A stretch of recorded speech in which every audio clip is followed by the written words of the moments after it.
Hello, friends, and welcome to Service of Change's Changecast, your podcast for change. I'm your host, Dennis Nappy II, with Service of Change, where small changes among the masses can have a massive impact around the world. Have a very important show tonight, one that is personal and near and dear to my heart: natural healing, herbal remedies, and all that good stuff that you hear about, through the back channels and through alternative media. So I'm excited to get into that with Joel tonight and talk about it. We're also going to be bringing on Lori Latimer, our special friend Lori Latimer, who's a big part of Service of Change. She's going to talk about how she's going to be helping us out behind the scenes, and maybe I could talk her and put her on the spot a little bit, talk to her a little bit about her book that she's been working on for us. So, Lori, I know I sent you the link, so if you're hearing this, go ahead and copy that link. Otherwise, just shoot me a text or a message or whatever, and I'll resend it to you so we can get you in here. But before I actually jump into this show, let me bring on my partner in crime, my esteemed co-host from the feeds of Facebook, taking the internet to provoke you with thought, Joel the Provocateur Schaefer. Joel, I had a little spiel that I was going to say, and I totally butchered it, man. Totally butchered it to bring you on. So I upset. heard provoke. I'm going to try that again. Hold on. Let me try it again, because this was a really good one. I thought about this thing, okay? My handwriting was sloppy. It was from the feeds of Facebook, trolling the internet to provoke you to think, Joel the Provocateur Schaefer. What's going on, dude? Thank you. That spiel honors me. Well, you've earned that reputation. Moniker. Yeah, there you go. That's a better word for it. So, and I'm also seeing that Lori has joined us. So, Lori Latimer, what is going on, my friend? How are you tonight? Hi. Can you hear me? Okay. I can hear you loud and clear, and you are live and on the air. Good to hear your voice. Good. I'm excited. I recently got home from judo practice, and I am all clean now. Not that anyone can see me, but I'm ready. I was going to say, I'm sure you smell great. Good stuff.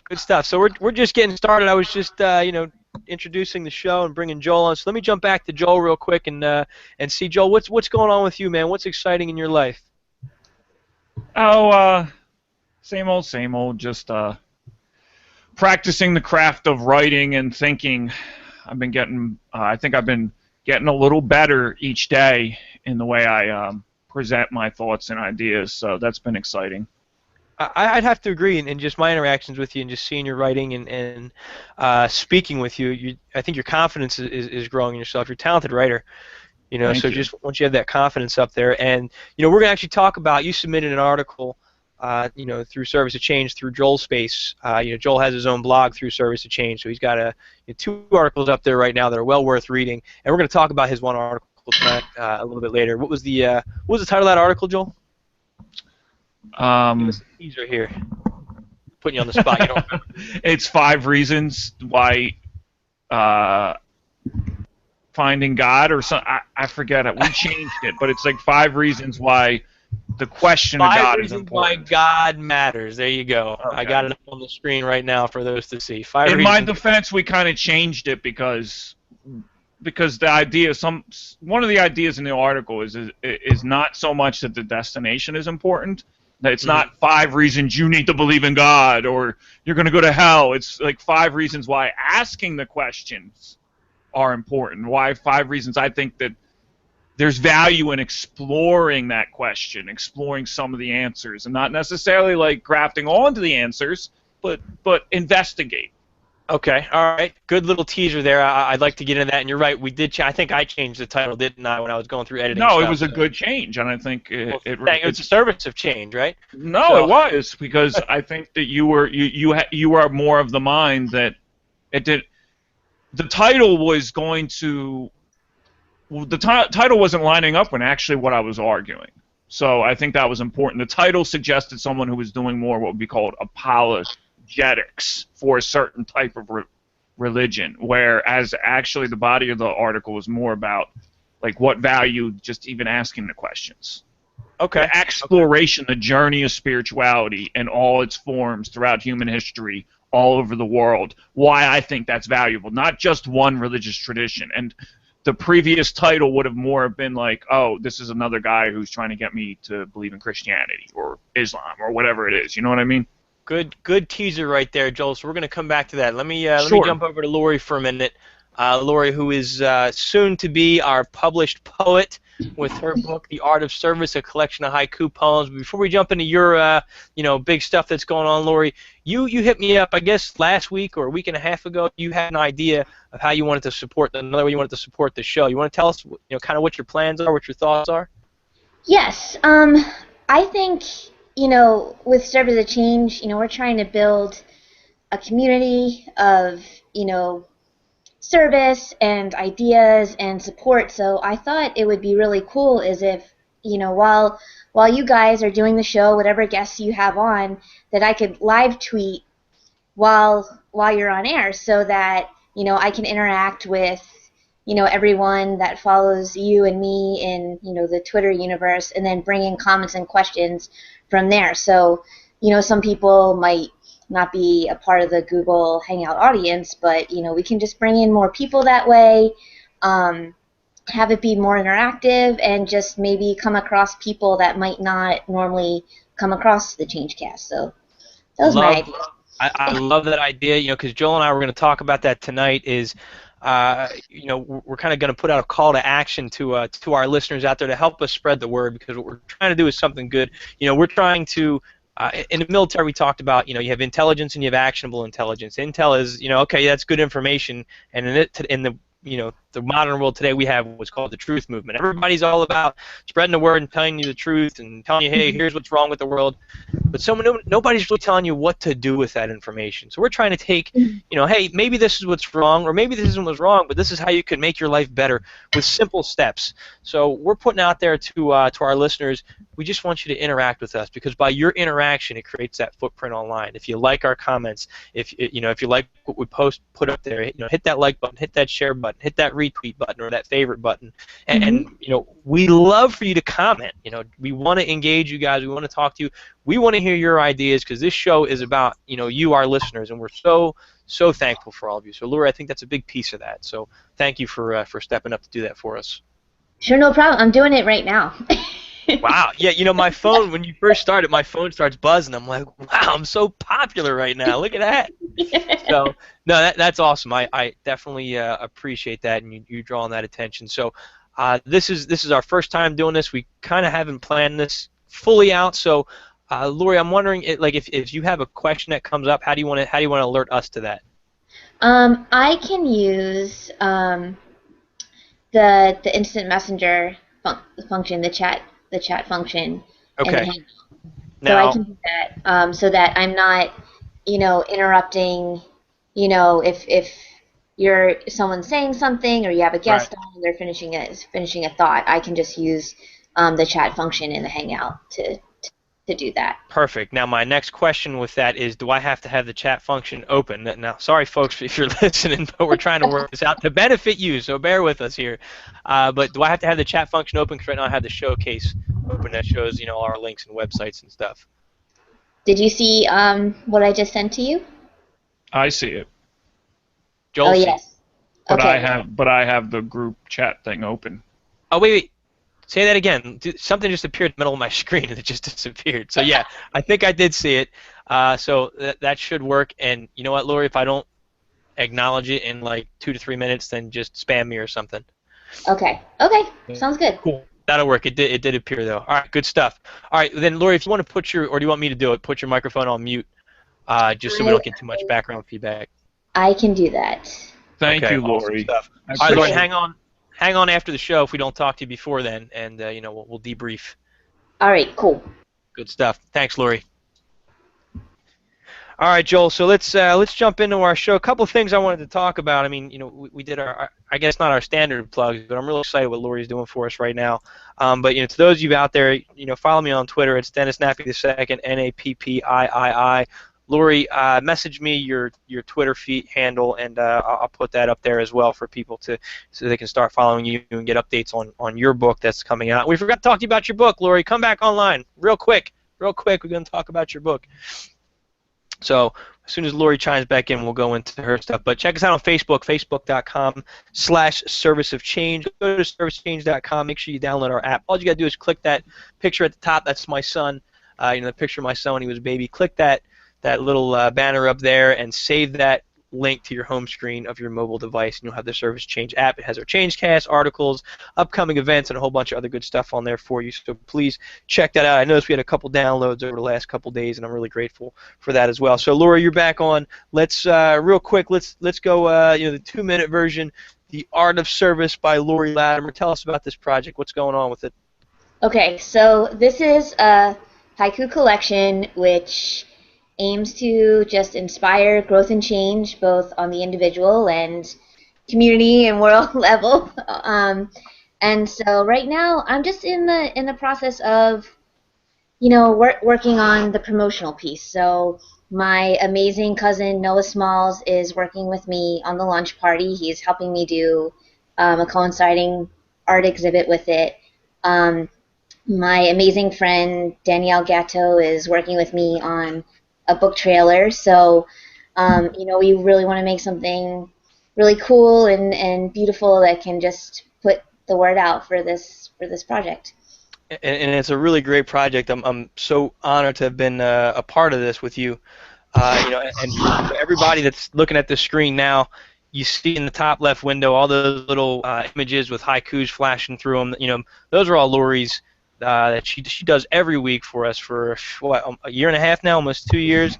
Every Tuesday she does her Haikus Day. As she walks to work, she finds inspiration. She takes a picture of whatever inspires her, and the haiku comes to her. And it's all about just positive change and inspiration and how to make a difference. So that's what we turned into her book for just her weekly contribution to Service to Change. So it's pretty awesome. So Lori, thanks. I'm excited about this project. And more to come. We're gonna have Lori on for a full show as we get closer to this launch of this. So good stuff, Lori. Thank you. Of course, thank you. Alrighty. Shut up now.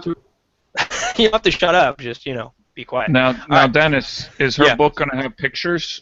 Or is it going to be the same as the? No. This one, Okay. it's really neat, and I don't want to give too much of it away. But we went with a real simple, elegant look, But we took a lot of care in selecting the font and the size of the font. So when you look at it, the book itself is just a work of art. We went with a very simple format for it, and I think that really works for it. Maybe future books down the line, we'll have pictures in it. As we do, I'm sure we're going to do more of these, over the upcoming years.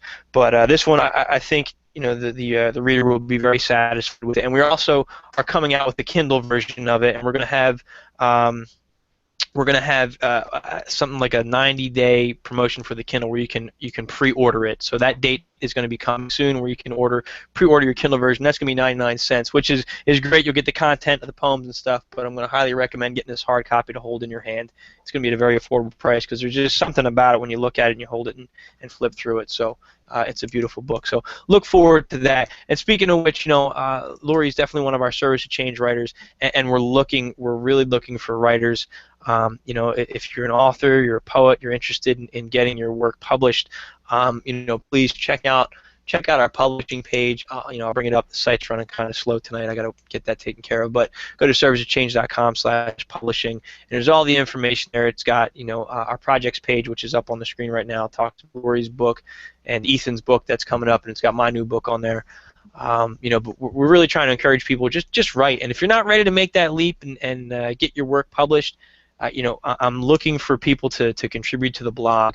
If you have poetry, if you have stories of inspiration, motivation, positive change, all that good stuff, go to servicechange.com/blog, and there's a little form right there, and just fill out that form, and we'll get you hooked up with an account. Joel will tell you, I give the writers for Service to Change their own account, and then I'll help you with the editing process, and basically what you're going to learn.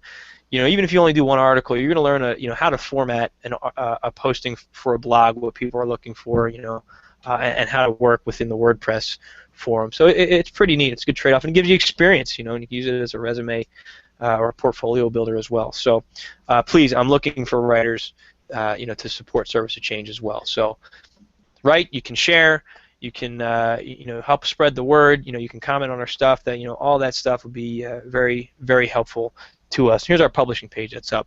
While we're talking, you can just kind of cruise through that and take a look. Joe, what am I missing? Anything, bud? No.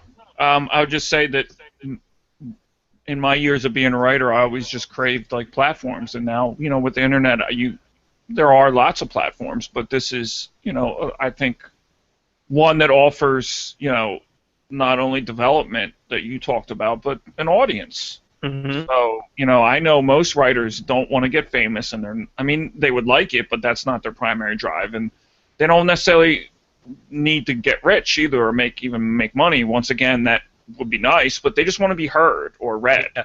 And so, yep. If you want to be heard or read, come join us.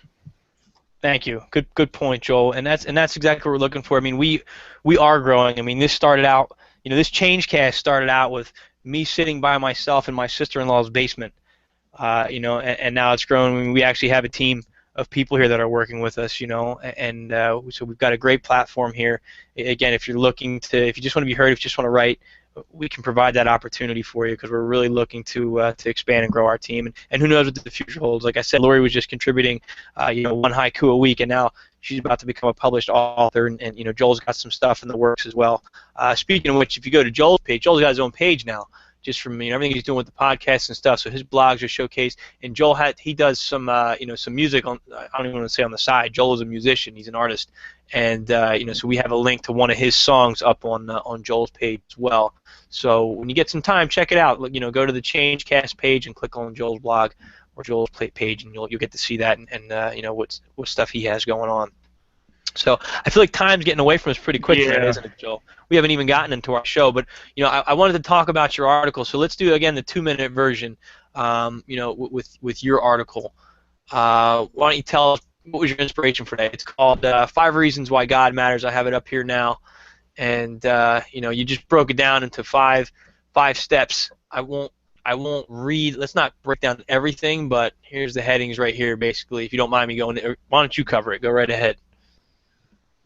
Well, I just think an overview would suffice.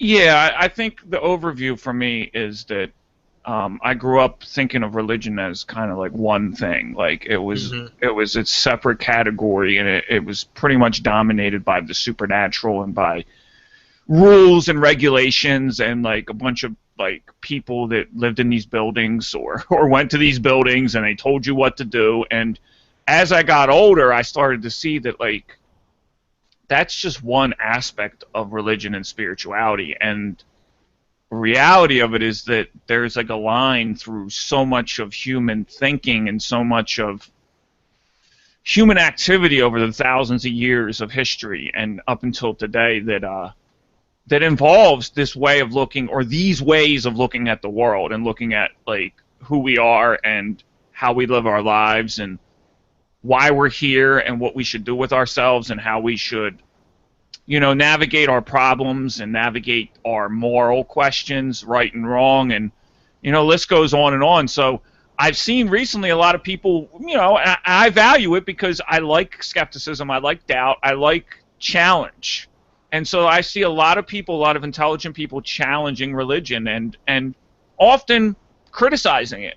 But so I just wanted to offer an antidote to some of the criticism that says, I don't want to say worse, but some of the criticism I've seen online, and I've heard from people face to face, is that we need to get rid of religion. Religion is just bad. Religion is superstitious. It's backwards. And so I just wanted to offer an antidote to that, because I think that I think that view of religion is problematic. I think they're talking about a certain kind of religion or a certain kind of running with religion, that a certain manifestation of some aspects of religion, and I don't think that fully captures what what spirituality and religion really are about, or can be about, or have been about. So that's what I wanted to offer. I wanted to offer a different perspective on it. Okay, so I definitely recommend our readers check it out. It's not necessarily I don't even know how to word it. When I hear, like for me, when I hear the word God, I start thinking, oh God, religion, here we go, because I'm not a religious person, but I'm a very spiritual person, and I think you took kind of a holistic approach, saying it's important to have some kind of spirituality in your life, basically, is what you're saying, right? Absolutely. Okay. At least I think most people already. That's the thing. I think people already do. Right. They already do have spirituality in their life. They might not call it spirituality. Do you understand what I'm saying? Like it's right, all that's it. there. And I think the term God does make some people uncomfortable, myself included. I'm not going to lie. When I hear God, and I and I'm was a just little, asking people to maybe put that to the side for a second in order to like maybe fully explore and understand what their own beliefs are. I mean, you can read it, you can think about it, and at the end of the day still be like, I don't like that word. I'm not going to use that word. And I'm not going to describe my belief system using that language. But you might have, like, I've run into people that don't like the word God, but if I really talk to them about what they believe and how they live their life, it's pretty much lined up identically with how I live my life. I mean, me and you are that way too. They just don't like the word God. You know what I mean? Yeah, no, I mean, that's exactly how I am. I mean, I don't like the word God. I really don't. When I first saw your title, it made me uncomfortable. Sure. Because I didn't want to start promoting straight religion. Right. On the site, but I am open to. I mean, with my Truth Seeker site, that's all spirituality, and in the spirit of, I guess, exploring all options and all possibilities. And I said, yeah, I mean, this is Joel's take on it. He's an intelligent guy, so let's go with it. And it ended up, the article again it's a pretty interesting read. It's open to have some type of spirituality in your life, basically. So check out Joel's article and decide for yourself, and let's hear your feedback on it. Help us understand your thoughts on it as well. So definitely reach out and check that out. So thank you, Joel. Thank you for sharing that with us. Let's see, and one more article I wanted to draw our attention to real quick, and it's fast. We can do a whole show on everything that we're talking about tonight, but it's one that I just put up there, and I think I've hinted at this in our show. Would you believe me if I told you that plants, listen to this, that plants were psychic, Joel? I might be a little skeptical of that. You'd be skeptical of that, right? Now, yeah. So a lot of the stuff that I'm going to be putting up through our Truth Seekers blog is going to be things that you look at that and you go, yeah, right. But this is actually something that's been proven. It started in the 70s. It's all in the article. In a documentary called The Secret Life of Plants, man, a former FBI polygraph technician. He wanted to do experiments on plants while they were hooked up to a polygraph to see what would happen to them. And he hooked the plants up to the polygraph, and he was getting ready to burn the plant. In his mind, he's saying, I'm going to set this plant on fire and see what happened. Before he burned the plant, he never ended up burning the plant. As he went to do it, the needles on the polygraph machine went crazy. The plant registered his intent to harm it.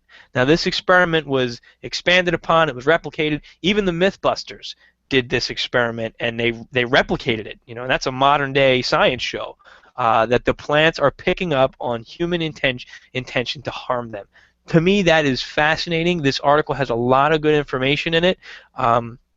And I think it should change the way we view the natural world around us. We look at plants and nature and everything as it's just stuff. It doesn't have feelings. It doesn't matter. And definitely not. I mean, when I saw this, it to me it validated a lot of things that I had been feeling and experiencing my whole life, and I touch on that in the article as well. I had somewhat of a spiritual encounter that actually inspired my current project that ties into this. So it's an important article, so check that out as well. It's it's the article about plants. You'll see it on our blog page or on our Truth Seekers blog page. So check it out at servicechange.com. So what do you think now, Joel? You think there's a little more possibility that plants can read your mind? I'm still uncomfortable with it. check out the article and decide for yourself. I'm just joking. I'm teasing. I know. But to our listeners out there, please, if you think I'm crazy, check out the article. It's on our Facebook page. It's on our blog. Please check it out. And I want to hear your feedback, because this helps me too, as a writer in my writing process, with what I'm going through. So please check that out. So, okay, not too bad, Joel. I think we've only been on the air for less than a half hour. So we could jump into our intention for the show now. I think all the other stuff's important now. We're trying to grow, trying to get people involved and involved with what we're doing. So let's jump into this though. We want to talk about tonight. We're going to talk about natural medicine, herbal healing, and all that good stuff. So let's get into this. I guess I'll start out with a story for me. I've always had somewhat of an interest in this stuff. When I was a kid, like most of us nowadays, I was sick, I'd take Tylenol or I'd take, some kind of flu medicine. And I noticed that when I would take one of the major name brand flu liquid, you know, medicines. I think the side effects from the medicine made me feel worse than the whatever sickness I had at the time, because I'd feel so foggy and so just off from the meds, and then the meds would wear off, and I'd go through like withdrawal. Did you ever go through that, Joel? Yeah, I mean, definitely like a lot of the over-the-counter medications simply just address the symptoms, and in some ways like a lot of the symptoms of a cold or a flu are actually your body's attempt to fight it off. So a fever or a runny nose, a fever is meant to try to burn the virus or the bacteria, usually virus. Discharge, which is like mucus, is meant to carry, like for you to dispel. You're supposed to it's your body's way of discharging like the virus or the bacteria. And if you're lowering the fever and drying up the mucus, you're actually not allowing your body like to fight it. You might feel I would feel better temporarily, but you're right. Sometimes afterwards I would feel worse, almost like my immune system was, because my immune system was already kind of being taxed by the infection, by the viral or bacterial infection, and then you're introducing a bunch of other chemicals that are kind of like assaulting your system also. So yeah, afterwards often I would feel worse. Absolutely. Yeah. Yep. It really jacks you up, man. You're sick enough. And for me, again, when I started taking these medicines, the medicine just made me, I had that temporary relief, and then as soon as the meds would wear off, all the symptoms would come back, and I just had this this withdrawal feeling from the meds. So, it's the weirdest thing, and we talked about this a lot in our last show, but I guess about maybe 2 years ago now, I started getting these impressions. They're just feelings that I get that kind of guide me towards whatever it is that I need to learn at that stage in my life. And it was, you got to change your diet. And I'm going, oh, what is this talking about? What is this that I'm hearing now? So I start really thinking on what my intuition is telling me and where it's leading me. And I start doing this research. And I come to find out just how bad sugar is for you, and I'll explain that in a minute. But I'm doing this research, and I come across what's called the alkaline diet, and it talks about keeping your bloodstream basically pH balanced, to keep the acidity level down and the acid out, because the acid is what allows diseases and cancers and all that stuff to grow. So when you have an alkaline bloodstream, it's optimal for your body's operating system, basically. So I did some reading on the alkaline. I started to change my diet, slowly, but I started going through it, and I didn't think much more about it. I was making the effort to cut out sugars and all that stuff, but it wasn't a huge driving force. Fast forward maybe 5 or 6 months later, and my father was diagnosed with cancer. So I'm in a panic, and I start doing all this research. Now, his doctors are telling him, you're going to start chemo, so eat whatever you want, because you got to keep the weight on. You're going to start losing weight. And his dietitian came in, and she told him, put frosting on everything that you eat, because that's going to help you keep the weight on, because you don't want to lose weight while you're going through chemo. This is what a dietitian's telling him in the hospital, as a doctor and stuff. The research I'm doing, into alternative medicine and alternative ways to heal, they talked about, lo and behold, the alkaline diet. And I went, whoa, this is what my intuition led me to months before my father got sick. And here people are telling me that cancer cannot survive without sugar. Cancer thrives on sugar. When they give you what's called a PET scan, they make you drink like almost a gallon of sugar water. And then what happens is that sugar is drawn to cancer cells, and it lights up on this PET scan they do. That's how they can tell where the cancer is, because the sugar goes right to where these cells are. So cancer feeds on sugar. Now they're telling my father, eat sugar, eat whatever you need, because you got to gain weight. So they're telling him, feed the cancer. Now if you have an alkaline bloodstream, the cancer is not going to spread, because it's not going to survive in that. The acidic bloodstream allows it to kind of move freely throughout your body. So that was kind of my major kick into realizing, like, whoa, we're doing things terribly wrong right here. And the medical industry, for the most part, is a big part of that problem, you know. So that's where I'm coming from with this Changecast. It's very important to me. So I've been doing my own homework and research. I'm not a doctor. I'm not even a medical professional. I'm a father who's trying to learn a better way because I witnessed what my father went through in his dying days because he didn't catch on soon enough on how to change his diet. So that's what I'm going to talk about tonight, Joel. Sure. Just to kind of go off of what you said about the dietitian, I recently saw a dietitian myself, and she recommended that rather than drink regular soda, I should drink diet soda. And I was like, it's like kind of picking your poison because sugar isn't good for you, but right. I don't like artificial sweeteners. Does so I was kind of like, how are you?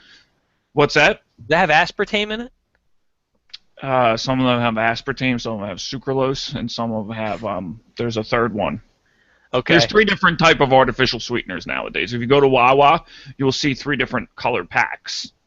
Wow. Like there's like a third one. I'm forgetting what the saccharin. Uh-huh. Now saccharin, my mother had studied it in the 80s and was like saccharin causes, and it was true. There was large amounts. It took large amounts, but large amounts were known to create cancer in lab rats of saccharin. Right. So that's when they came out with aspartame. But then aspartame has been linked to other problems. Right. So I don't know. It's hard. Like there's different studies, and I mean, I take all the studies with a grain of salt, but right. I was just uncomfortable. Now, I don't think like drinking one a week. Like I'll drink a diet Red Bull once a week. Like I don't think that's gonna kill me. But I was just like, it sounded like if somebody was drinking soda every day, it was like switch to diet soda. Right. So go from drinking sugar, which isn't good for you, to drinking something that has artificial sweetener in it. Like it just didn't seem like sound advice to me. Yeah, yeah. Like that just kind of made me like a little wary of the advice she was giving me. Although most of the other advice she was giving me was pretty straightforward and pretty reasonable and pretty well intentioned. But go with your instincts on that one. But I speak to me to switch to diet soda. I would be that would frustrate me. I mean, I guess I'm a little extreme, but I straight went to just water. Yeah, you just get. I mean, I think part of the thinking process behind that is most people aren't going to be able to just cut soda out.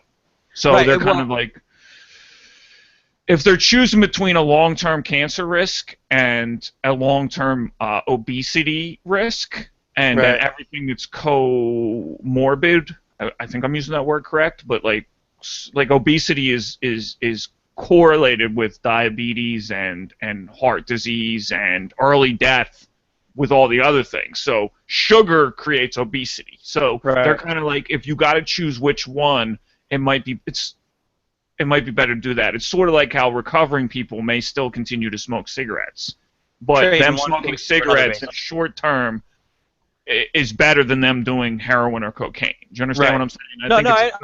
I understand completely. But you're kind of trading one addiction for another. And in my personal opinion, I think that there's a better way to do it. I agree. If you're gonna get healthy, get healthy. Don't just trade one craving for another craving. For me, like I used to drink lemonade that you get from like Swiss Farms and Wawa or whatever.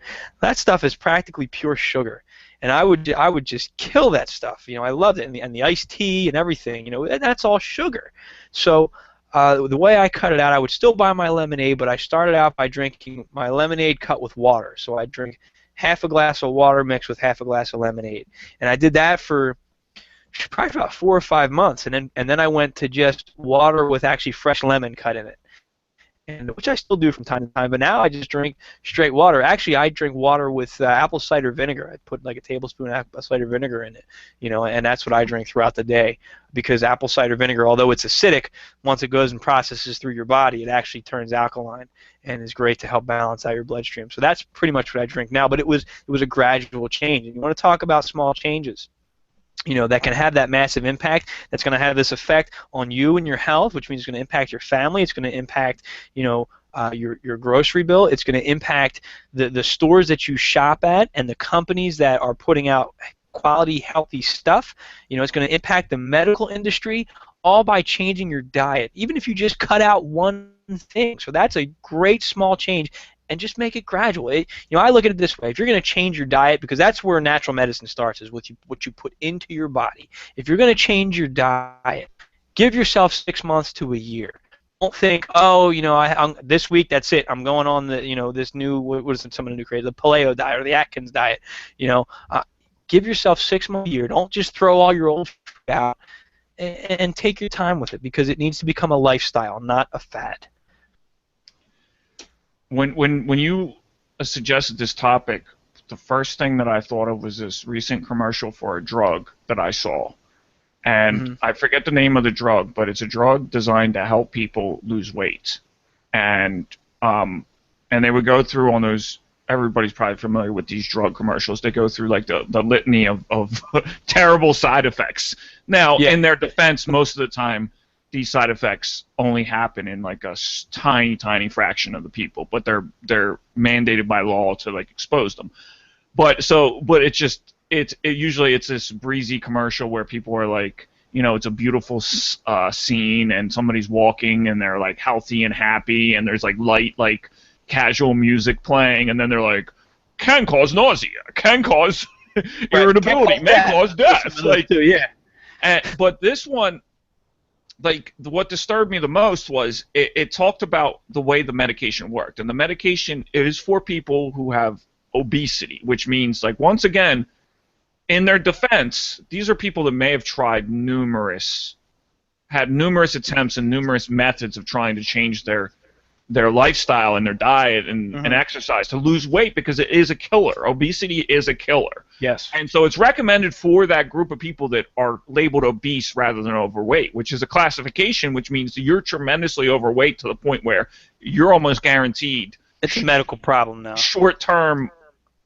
well, long-term definitely, but maybe even short-term, risks for death. You could die. Right.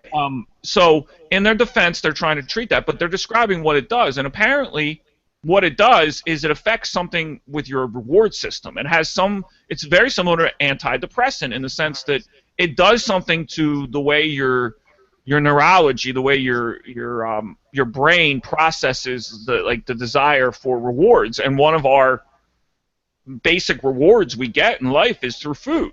So somehow it affects the process by which we crave food, like you talked about cravings. And so it kind of shuts down so you don't have as much of an appetite, so it can help you lose weight. And it had a little picture like saying it affects the receptors. And then at the bottom it said actual mechanism unknown. Let me sign me up for that. So they're saying on one hand, this does this, and on the other hand they're saying we don't actually know if it does this. And it reminded me, like, I take antidepressants and I've taken them off and on for years, and of all the psych drugs, I think they're the ones that have the least. They haven't really been able to say that they do anything to you long term. There are some people short term, they've experienced like violence and self-harm, but it's hard to say whether that these were people that were probably already at risk to do self-harm or to do violence towards others anyway, so it's hard to see where that causation is. But I tend to support them because there is literature that says, like, and I did the study, that there is 20% reported remission. So how they study the efficacy of these medications, of these psych meds, antidepressants in particular, is they do self-reporting. So they ask the people, how do you feel? They don't really know what's going on in your brain. They don't understand how this is working. They have a hypothesis. I wouldn't even say it's a theory because they don't know.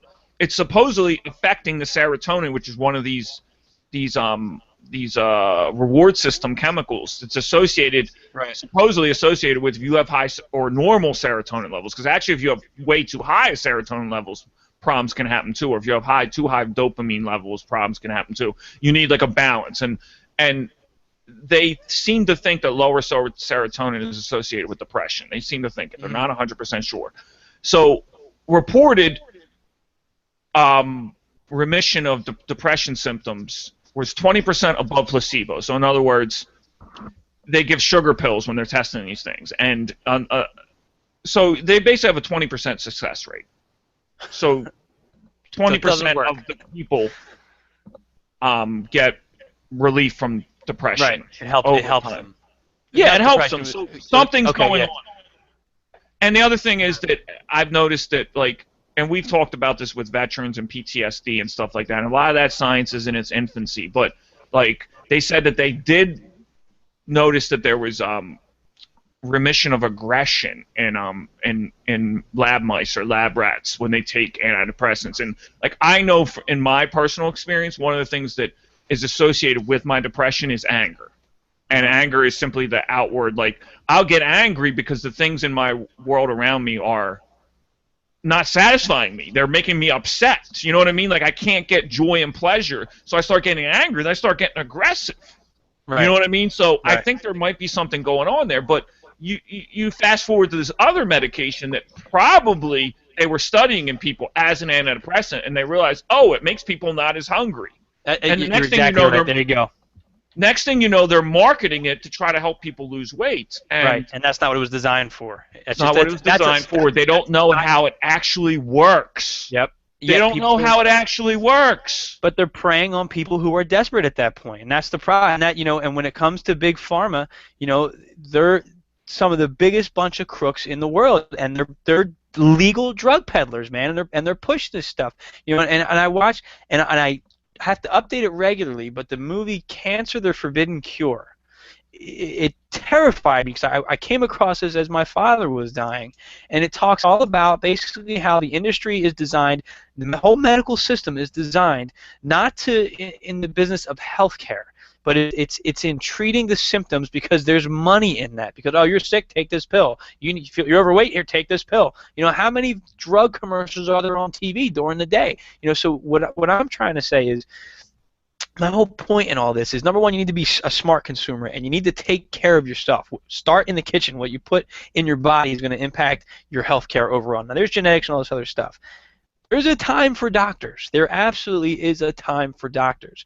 But there are other ways before you have to go take that pill. That's kind of some of the stuff. Let me segue into that right now because we've got about 15 minutes left in our show. And there's other things that you can do.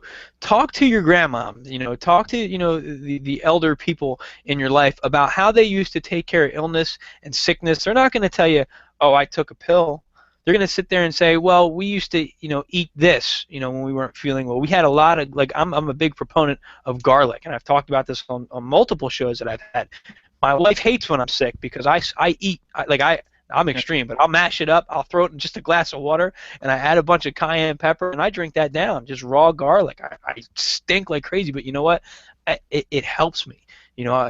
Garlic is known, it's antiviral, it's antifungal, and it helps boost your immune system. So it does a lot of good things for you when you're sick, and so I highly recommend find what works for you, experiment with different stuff. You're not going to figure it out right away, and you might say, you know what, this stuff's not working this time because I got the mix wrong. I have to take some medicine. Take the medicine, but don't give up in trying to figure that out. There's a lot of different remedies out there with herbs and spices and just different foods that have those benefits for you. But be wary because, like the pharmaceutical company, now you have the herbal supplements company that is starting to grow. And another thing that I work a lot with is essential oils, and that's another industry. At the end of the day, they're businesses and they're trying to sell stuff. So you're going to start, you start to see, in those industries, people promoting them in ways where they're just trying to make money. So do your own research and experiment with things on your own. I'll be happy to share some of mine, in the next few minutes, some of the things that I do. Have you noticed that, Joel? Have you had any experience with some alternative stuff? Let me ask you that. No, I haven't, and you're more of the expert on it. I do, yes. I've heard about garlic. Well, okay. You have more knowledge of it. But okay. Yes, I've heard about garlic and even hot peppers I've heard that are good for your digestive system. Yeah, for your blood pressure, everything. It's got capsaicin. Sometimes it seems counterintuitive because they're spicy. But like I've noticed hot peppers often have helped me with like stomach problems where I was like I would over the years would get like problems with my stomach and my digestive system due to stress and anxiety, like have real bad, like horrible stomach pain and cramps. Right. And you would think having a spicy diet would make that worse, but actually having spices seem to actually regulate it. And I have a heavy spicy diet. I love spices. Right. And actually over time, like it seemed to help. But one point I wanted to make was, like, in defense of exploring these alternative methods. The reason why I brought up that the thing that troubled me most about that commercial, the fact that the actual mechanism unknown, is that often if you ask the average person why they would prefer traditional Western medicine over maybe some home remedies or some Eastern medicine or some other things, is because they presume that the scientists know the mechanism. And they presume, or they perhaps rightly, the grandmother might not know. Like, we don't necessarily know. Now, I think there's been some studies about, like, maybe how garlic helps or whatever. There's been some little studies. Yes, there has been. But for the most part, we don't know how they work. Mm-hmm. We don't know how it works, so we assume that it's less preferable than Western medicine, because Western medicine is sold using science and using the scientific method, the experimental method, to supposedly cloak itself in this idea that, well, science came up with this, chemistry came up with this, and I think to some extent there is truth to it. Like, there are definitely like medications like Lipitor. I don't know. I'm just pulling, like, for heart disease. There's stuff that saves people's lives. I agree. No doubt about that. There's times when you need a doctor. There's times when you're going to need drugs. And in my opinion, those times are when things have gotten so bad, or you're in trauma, or you're in crisis, that yes, that's when you are. And again, I'm not a doctor, but this is the kind of the rule of thumb I go by. If it's an emergency, if it's crisis, you're not going to go eat some herbs in the backyard. Now, if obviously if you're in a survival situation, that's a different story. But if you're in crisis, you're going to have to take the drugs because you're dying. Or you're having some serious issues here. And you're right, that stuff is scientifically proven, but the industry has been designed so that they're going to do all these scientific tests, and they read you the 30,000 side effects, but that's just become white noise to us now. Well, not only that, not all medications are equal. Just like not all sciences are equal. Like, I know a lot of people are real, like, big on, like, the climate change thing, but like. And what they do is they do it, and I don't know if they're falling for it or people are deliberately doing it, or it's just a fallacy of thinking that meteorology and long-term climate change is not the same thing as engineering. It's not the same thing as like the sciences that have gotten us computing. It's just not the same. It doesn't have the same level of precision. It has more variables. It's not the same thing that puts airplanes in the sky or builds the World Trade Center. Like, it's just not the same, but people have the presumption, well, if scientists are able to, like, put, like, skyscrapers up, and they're able to, like, we just cited, like, save people's lives using modern medicine, that means that everything scientists try to do is has the same equal level of precision and knowledge. But when there's a commercial that says exact mechanism not known, and 1 out of 3 Americans are taking some kind of psych med, where, once again, exact mechanism not known, then that shows that there's a blind spot, that not all the experiments have yielded the same level of understanding, the same precision of what they actually know. Do you understand what I'm saying?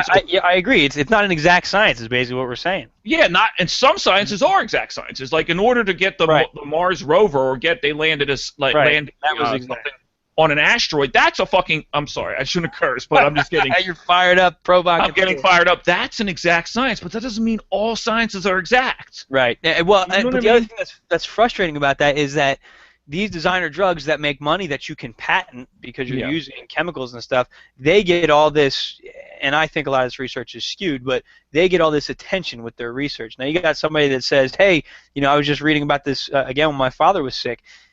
They found that Dandelion Root was causing prostate cancer cells to actually commit suicide, basically the equivalent of a cell killing itself. The cells were dying when people were taking Dandelion Root tea.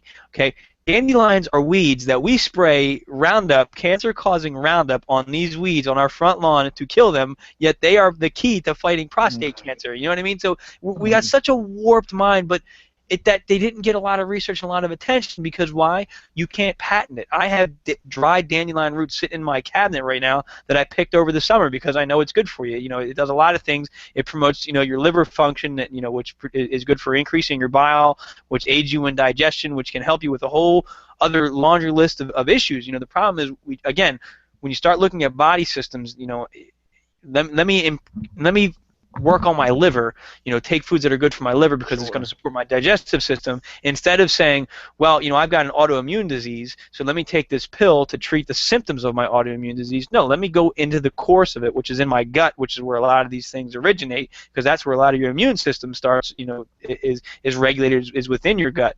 You know what I mean? But no, so yeah, so well, you know, I'm all over the place, but no, that's how we need to start thinking. The other example of what you're talking about is marijuana as a palliative, as a analgesic. In other words, for pain, and also for symptom relief in other cases. It's like why we end up like exporting like opiates from across the world, and a lot of people don't understand that, like, that basically the heroin you get, and then the painkillers, the Vicodins, the Oxycontins, the morphines, the Dilaudid, the Vicodins, the Percocets. Right. It's all coming from the same source. Mm-hmm. It's all coming from opiates, or it's manufactured synthetically. But like, and it has such a high risk. Now, some people need it because there's certain pains that you can't. Like, I had kidney stones, I needed Dilaudid. But you have marijuana, which actually for lower amounts of pain is actually better because there's less of a. I mean, it does have an addictive component. You can get addicted to it, but the addiction to marijuana, unless you are predisposed to addiction, is nothing like the problems. Like an opiate.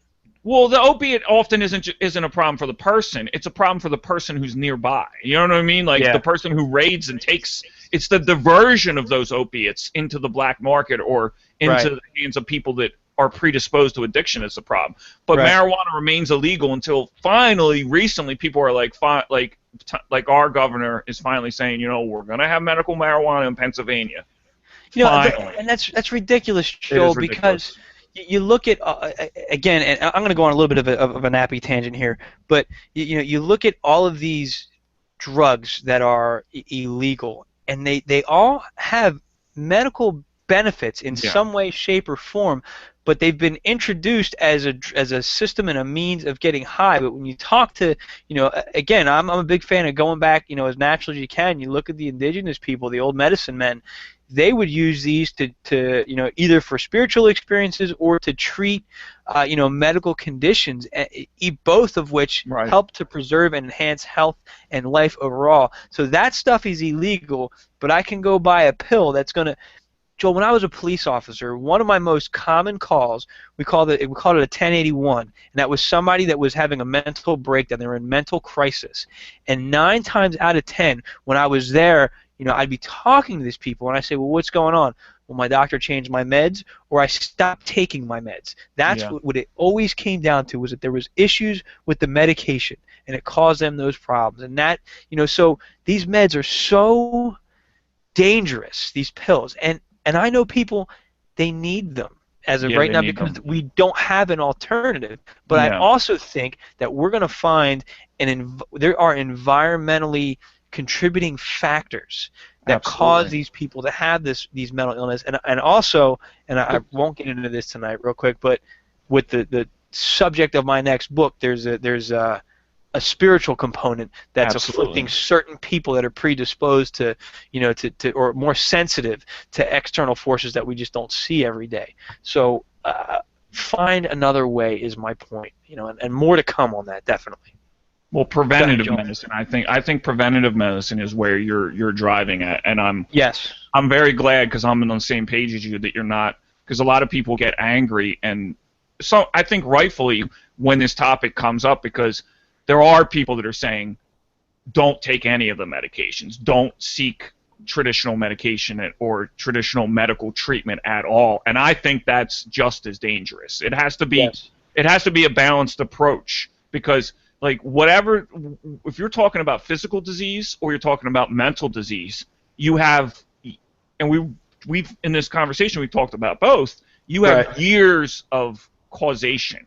So like when mental health problems, it's mostly developmental. Like, the difference between me and you, say, is that a series of events happened, like between ages of 1 and 20, that I ended up becoming an addict. And some of those changes, and then once I introduced, how do I explain it? Like, I had the problems first, then I introduced illegal chemicals into my system and started to use them in an addictive way. So it wasn't just the chemicals themselves, it was the way I used them, the way, like, I interrupted my natural maturation process. Like, I was in my 20s, you were doing something different with your life. That was, you were learning and being taught things about how to survive and thrive in this world.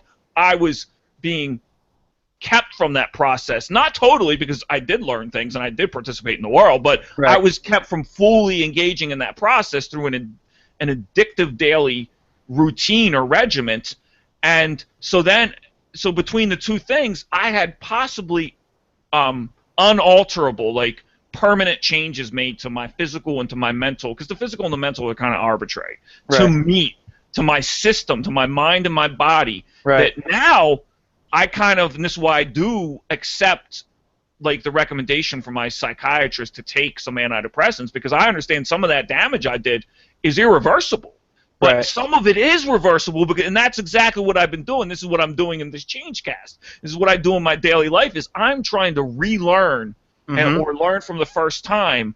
Like, I'm trying to engage in that maturation process, that healthy maturation process. And that's what you're talking about with the physical thing. Like, you can rebuild your body. You can change the inputs. Yes, absolutely. You can change the inputs that create health or create unhealth or create lack of health.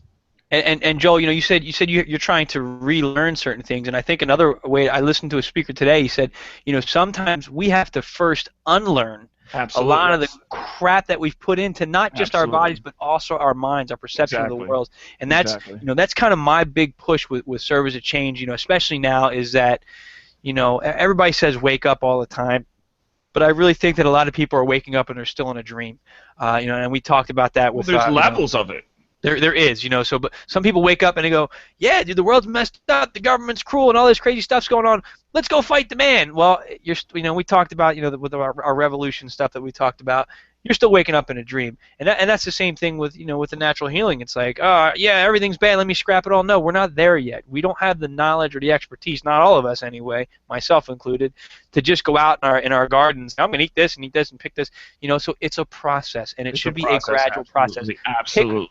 Pick one thing at a time that you're going to change. Like me, I wanted to reduce my sugar intake. Now I still have candy. Tonight my wife and my son surprised me. They said, "Hey, we have," he was all excited. They baked, and I come running in. They made me monkey bread. Now that's got a ton of brown sugar in it, but it's so good.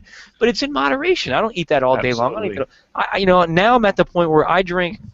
I got a NutriBullet, right after my dad died. So I drink a smoothie every morning. That smoothie has usually lettuce, banana. Sometimes I'll put oatmeal in it. What else do I add? I add a ton of cayenne pepper. I add cinnamon in there because they're beneficial. I put parsley in there, radish, all sorts of vegetables in there. They're gonna help boost my immune system and help me to feel good about myself and healthy, as opposed to grabbing cereal with a ton of sugar in it, or every so often I'll have a bagel with an egg on it because eggs are good for you. The bagels still have a bunch of sugar in them, but still, my diet is completely changed. Lunch, I make a salad. On Sundays, my wife and I do salads in a jar.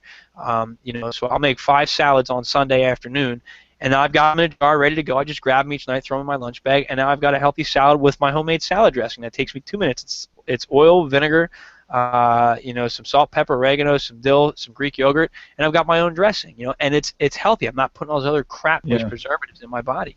I'm talking fast because we're coming up on just about an hour into our show right now, so we've got to start wrapping things up. But my point is, I know I didn't go into all this, all these different types of medication. I'm not really qualified to do that. I know that, especially as a father now. I experiment on myself first. Like I said, I've been doing a lot of stuff with essential oils. About 2 years ago, I started making my own toothpaste because I didn't like all the fluoride and the other chemicals that were in the toothpaste. My teeth are fine, and actually, I stopped having bad breath. Because I was constantly worrying about bad breath because I cut out the sugar and I made my own toothpaste that doesn't dry it out and leave it. Yes. Bacteria thrive on sugar. Right, exactly. So That's no longer an issue for me. Obviously some days I'm sure I have bad breath. And bacteria cause bad breath. Sorry, I Right. didn't mean to cut you off. I No, just no, no, wanted you're to not. finish No, that thought. not at all. So and then I looked at next. All right, what else can I make that's natural? I make my own deodorant. And I've been wearing my own deodorant for about a year and a half now. There was some challenging periods as I was trying to get the balance right, but I was willing to do that. I was willing to even go to work and have somebody be like, "Yo, Nappy smells." I've done that. Because there's and, aluminum in that, and aluminum right. is. Now I just saw a study today. They are saying that it is possibly tied to Alzheimer's. Exactly. So there's a whole bunch of stuff that's so bad for you. Be willing to try stuff that I know that baking soda, coconut oil, and essential lavender oils are not going to cause me to have cancer. I know that stuff's not going to hurt me, and a little bit of cornstarch. That's what's in my deodorant, and it works. It's different. It's a different way to apply it, but it makes such a difference. And if you're interested in that, hit me up on Twitter, Dennis Snappy the second, NAPPII, or contact me through Service of Change. There's a contact page on there, and I'll write an article posting the exact recipe that I use. It's made such a difference in my life. I don't feel sticky anymore. Like you'd have deodorant on, I'd be in the shower and it feels like it just doesn't come off. So it's such a better feeling. So I'd love to do an article on it, but I want to hear from you, our listeners. And then I've made like my own Vicks Vapor Rub that I rub on my kids' feet and on their chests and on their backs, and it clears them up when they have congestion. I use it on myself. I have other stuff, other oils that I make that I rub like when I have sore muscles after a workout or something. And it's all homemade stuff. It's all natural ingredients. I know what it is. A little bit of knowledge goes a long way, and you know what? There's something empowering and there's something peaceful knowing that, well, not only do I know how to take care of my body and my kids when they're sick, I make it myself, and there's just such an empowering feeling about that. I sometimes feel like the old medicine man that I've been talking about. Even though I'm standing in my modern kitchen compared to out in the forest somewhere, but there's just something peaceful about it for me, So to me, that's a lifestyle change. I love doing that stuff. And thinking about everything you're saying, one of the first the things that I keep thinking is that it mostly can't hurt. Now, I guess there's conceivably someone might have an allergy or something like that, so it's possible that they could, but it's not going to harm you tremendously. And the Hippocratic Oath, Hippocrates, one of the first physicians in ancient Greece. And doctors still swear by the Hippocratic Oath. Its major element and its great advice for just being alive, just being a human, is first, do no harm. Right. And that's what's most disturbing about a lot of these things is if you're going to risk harming someone when you're treating them, or you're going to risk harming yourself when you're treating yourself for your disease, you first have to have made a risk-reward assessment that said, you know what, the risk of this harm is outweighed by the potential harm of doing nothing. And that calculation has been lost. Mm-hmm. So somebody who's severely mentally ill, and the only way they're going to really get stable is by taking a psych med that possibly could have other side effects, then clearly that's a clear calculus that people make where it's like, yep, the need is so great. You're going to kill yourself if you don't take this med right now. You need to take it. You need to take it. And I know people that need to take it in an ongoing way to keep them stable and safe and not hurting themselves or not relapsing on the drugs or stay in their job, not quit their job, not become homeless or whatever. But we have a variety of people who are taking these meds who don't have that urgency. There's not that urgency. Right. So they're not following the Hippocratic Oath. But because there's kickbacks in there, for every one of these that you prescribe, you're going to get money in it, and that's we're seeing that it's a problem with education too. They're getting kickbacks for doing certain things.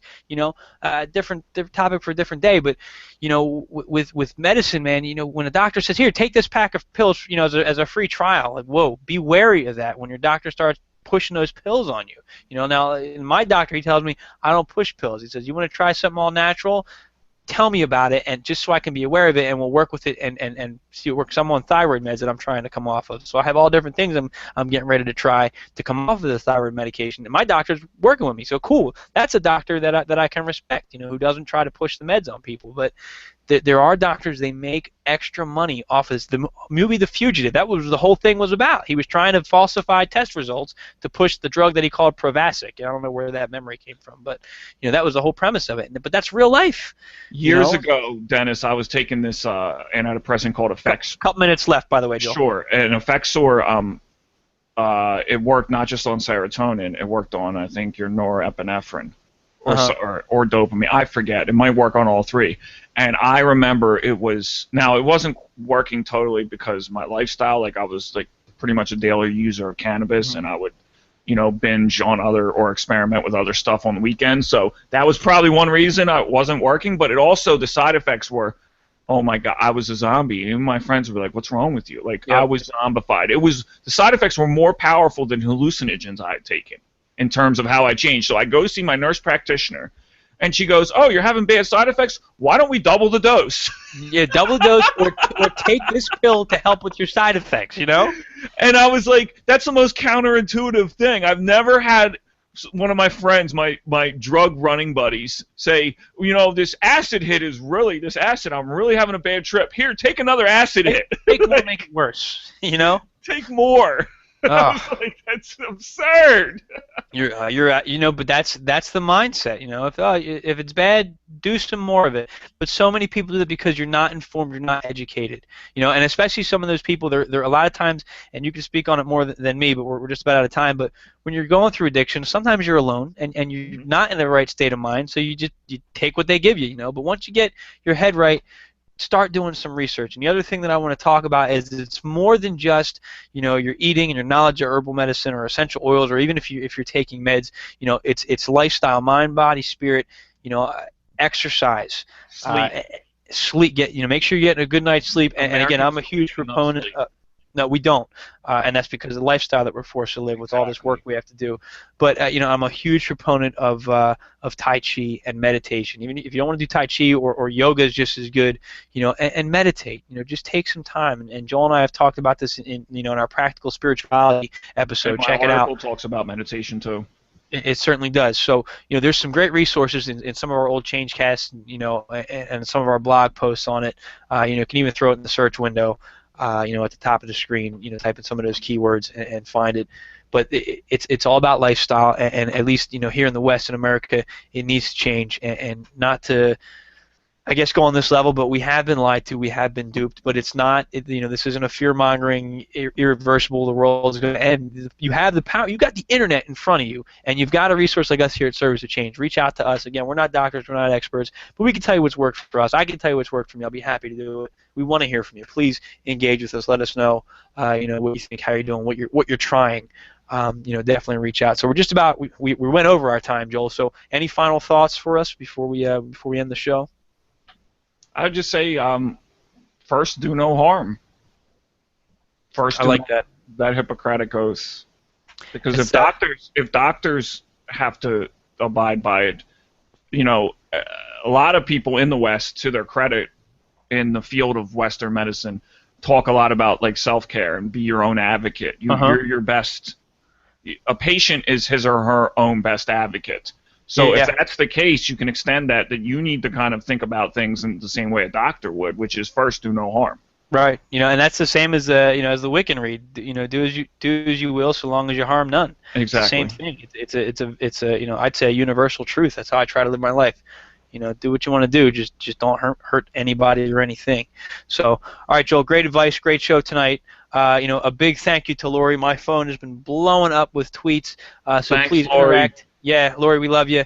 So again, follow me on Twitter. That's Dennis Nappy II, Nappii. Check out Lori Latimer on Twitter with her upcoming book, The Art of Service, a collection of haiku poems. That's at Lori Latimer and the number 1. Again, at Lori Latimer, Latimer, and the number 1. There are links to Lori's book on the Service of Change projects page. Check that out. Also, while you're there, please check out information on my book, #IamHuman. I tell it all, things that make most people uncomfortable to talk about publicly. Well, I've come out of the closet about my supernatural or paranormal experiences throughout my entire life. There's something real that's happening, and I'm talking about it in my book. And right now, more importantly, at least, if you subscribe to the Seeker newsletter, Subscribers only are getting kind of little insights into this story and into my journey, into my personal experience. So please sign up for that, because I'm putting a lot of effort into that newsletter that's coming out, monthly, and then there's updates along the way talking about my journey and some of the things that have happened to me. It's a fascinating story. So please, I encourage you to check that out. Like us on Facebook. Most importantly, just please like, comment, and share our stuff, and help spread the word of change.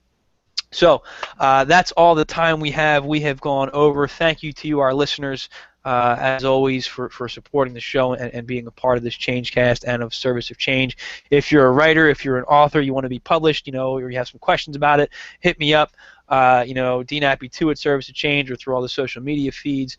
And also, we're looking for bloggers if you want to talk about positive change, motivation. If you've got spiritual stuff you want to talk about, by all means, hit us up on our Truth Seekers blog. You can definitely join the team that way as well. That is all the time we have. I'm Dennis Nappy II with Service of Change, where small changes among the masses can have a massive impact around the world. Be that change. Thank you.